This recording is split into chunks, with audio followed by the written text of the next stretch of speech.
The first thing you don't want to do is keep running around in Uber Tristram, and Mephisto will just create minions everywhere. You can see now the whole right side of the Uber Tristram has minions. Instead, you should walk to the top left side of Uber Tristram. Right now, I'm standing at the boundary of these two houses. Once you step in, he'll charge at you and start spawning minions. What you want to do is walk around this house on the top left. Keep a distance from Mephisto, dodge his missiles, until he spawns enough minions.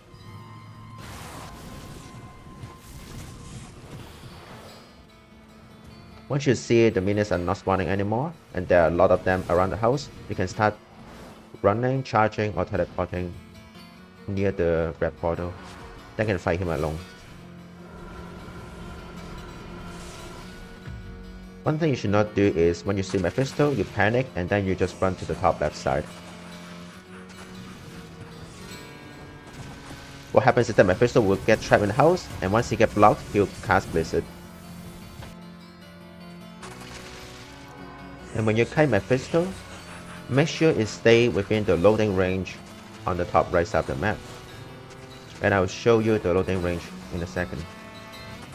So right now I'm pulling the minions. I see most of them are spawned already. Now I quickly tele to the right side, Mephisto with me alone. Notice what happens if I go beyond this wooden path on the bottom. You can see minions are spawning again. What you can do is just go to the regular Tristram and test it using time portals. For example, I pull most of the minions on the top left house. So I use the blue portal to represent the location of the minions. And look at what happens if I go through that same wooden path on the right side. You can see the time portal icon is disappeared. The same will happen if you go to the top side beyond this stone wall. You can see the symbol also disappeared. As shown in regular Tristram, this line is also a boundary for spawning new minions from Mephisto. So let's test it in the Tristram. So I have to spawn a lot of minions.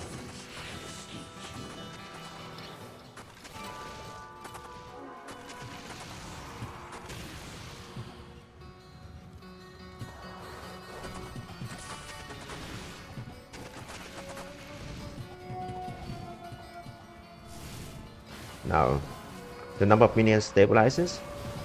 Let's go to the top right. No minions yet. Now across this boundary, you can see there are mages already.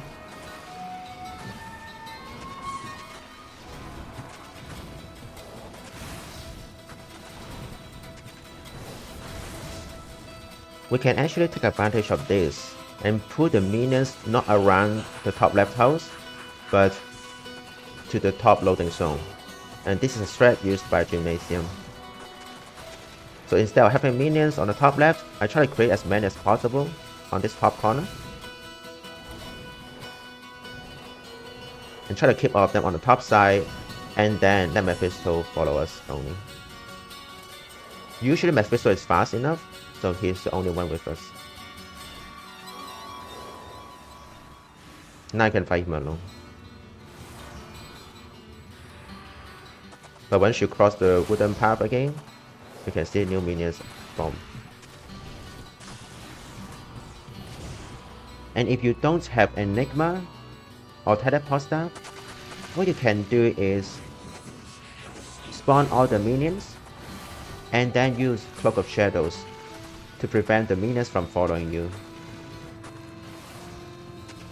So we'll get 15 minions, seems that's enough. Try to walk to the opposite side of where the red portal is. For example, here, the red portal is to the bottom right side. I don't want to run to the bottom right side before casting Cloak of Shadows.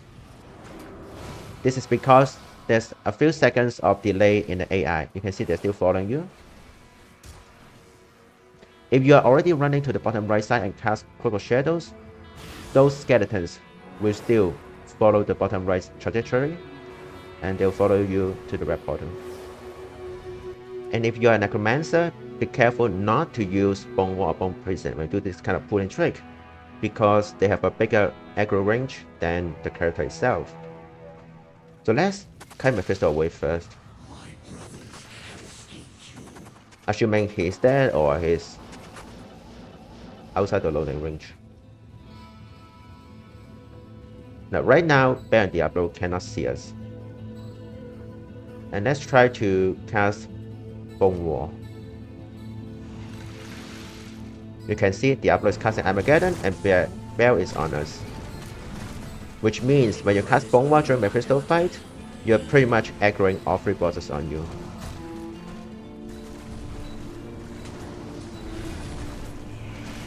If you're a Necromancer or Druid, you can actually prevent Mephisto from summoning minions if you yourself have 15 minions. And let's try to pull Mephisto from this house nearby. You can see there are no Mephisto minions. So technically I can just kill Mephisto alone. And let's unsummon some of the revives. You can see Mephisto skeletons appear again. And they should equal 15 in total. However, this 15 minion trick does not work if you put Mephisto from the top left side, because this is slightly out of range of Baal and Diablo. You can see there's already some cold skellies here. But it would be fine if you put all the minions to the right side, because now we are near Baal and Diablo again. The same 15 minion trick can be used as long as you have a Harmony Bow, which gives you revive charges. And let's see what happens if we kite Mephisto from the near side. You can see it's out, and we're fighting Mephisto alone. You can see some of my minions died, so there are 2 skellies next to me. Let's try again. You can see he's trapped in the house. What happens is that he'll cast Blizzard on you, your minions will die, and his minions will spawn. So what you have to do is, with your minions as tank, quickly go to the bottom left side, and hopefully Mephisto unlock himself. And you can still do the same pulling trick. Since Baal and Diablo are activated, you have to stand slightly further away from the red portal, instead of standing here. So let's say you have killed Mephisto. What do you do with all these minions left behind? If you're strong enough, obviously you can kill them one by one. If not, just slowly carry them to the bottom left side of the map. Be careful of the archers and the poison mages, they do a lot of poison damage.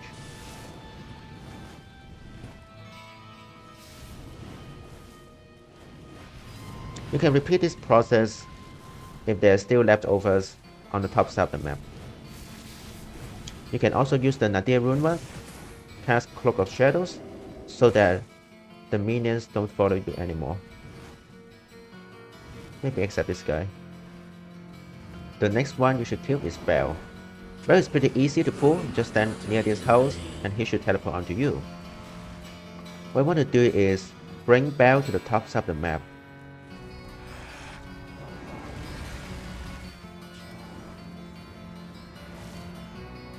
Unlike Mephisto and Diablo, Baal will summon minions onto himself. So what you want is Baal inside this baby cage, and wait until 12 or 15 minions show up.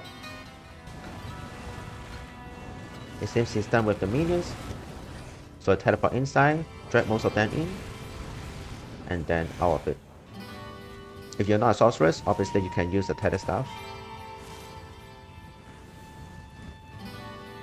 If you want to really minimize your damage taken, you can drag once more, and he should be in.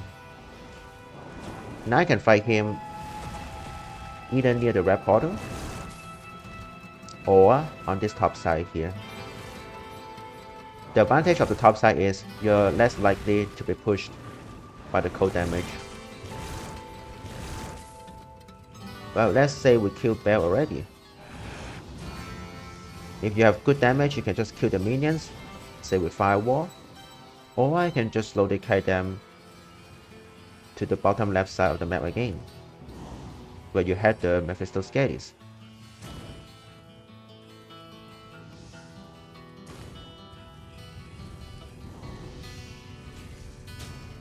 Cast Cloak of Shadows if you want to, and then just go back to the original side. In final Diablo will be pretty difficult to pull.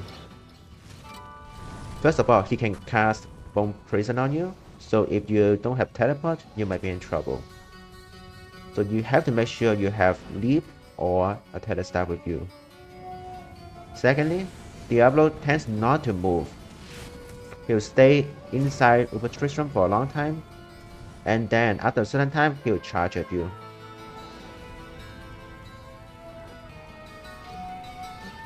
What you want to do is patiently carry the pillars around until Diablo is outside. You can see he's engaged.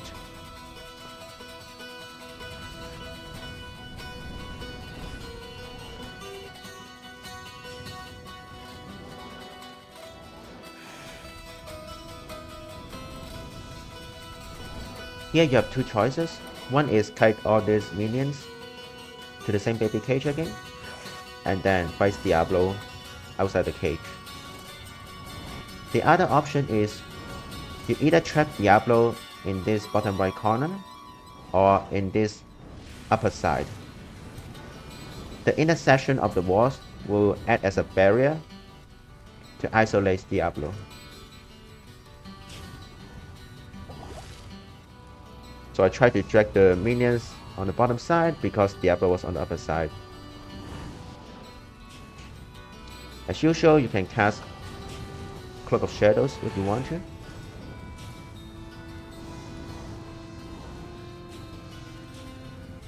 And I teleport near Diablo. There might be one or two pit lords joining us, but it should still be safe enough to fight Diablo here. If you have any questions, or you want to see any other aspects of Uber fighting, please comment below. See you next time.